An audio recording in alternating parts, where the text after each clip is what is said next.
this slide here is, of course, Abraham Lincoln.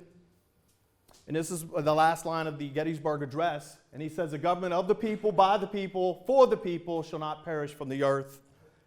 And this statement was made right after the Gettysburg battle, and countless lives were lost, as we all know. And what he was trying to get across in a short period of our history was the biggest challenge of democracy and what democracy stands for. Now, the key thing to remember, and it's kind of hard to see even now based on how our current politics are, is that there's such a huge gap between the government and the people. But that's not the way it's supposed to be. You, the people, are represented. You elect the people that go into office. And we who work in government, we work for you. And I know there's a lot of governments that seem to forget that value and what the whole goal of government is. So I say that is because we once again, I mentioned earlier that it's easier to blame and to point fingers, but find out what the facts are, get involved, and there's open positions on school boards, there's open positions on zoning hearing boards and planning boards. Those are key positions that are going to help us design our future. One of the other points I wanted to mention also is that I learned a lot when I was in the police department, is that you would hear people, and specifically when we designed the Neighborhood Watch program, is you heard people say, "Oh, this happened and that happened," and I ask them, "Did you call anybody?" "No, I didn't call anybody." I've always lived by this philosophy: we can't fix it until you tell us about it. We're not perfect, and we're going to make mistakes, and there's things that as Mr. Carrs has stated, we're reevaluating the way we do business and how we respond to our public. So if you have a concern or if there's something that's bothering, we encourage you to come and speak to us and tell us about it, and then we can work towards a better solution.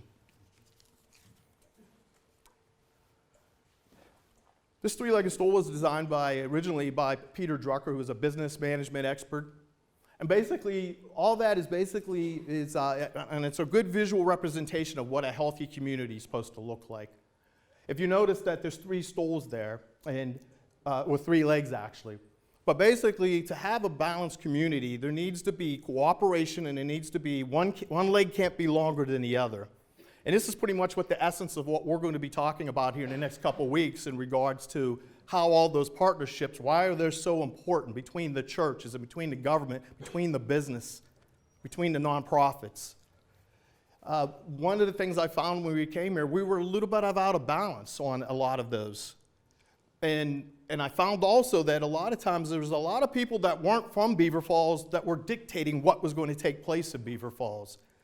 So we in government have been on the front lines telling people, we live here in Beaver Falls. You can't tell us what we should have downtown or what you would expect for us to have.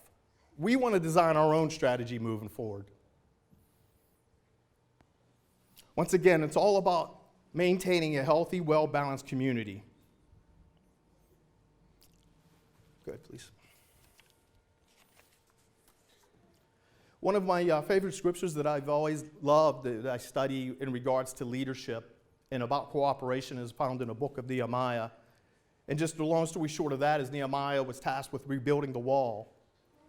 And the thing I loved about Nehemiah, he didn't do it by himself. He built teams, and he had a lot of people that were in charge or had responsibility for certain sections of the wall. And that's where we're at as a government. A lot of people think that the government's the only one that's going to rebuild this town. The government's responsible for this, and we have to work together. And there's different sections of that same wall that we are tasking our churches to be responsible for. We're tasking our nonprofits. We're tasking our businesses. We have to work together in order to make this work. Once again, and in that story, one of the most discouraging thing to deal with is, and we find it a lot of times right here in our own town, because I think it's been a loss of hope for so long. So many people were so negative about us moving forward, believe it or not. In the book of Nehemiah, there's a few people that were just constantly saying, "You're wasting your time, come down off the wall. You're never going to get this done." But I love how this slide says, we're building with passion. And we ask that whoever's here, we ask that you join us and be a part of that as we move forward in building that wall.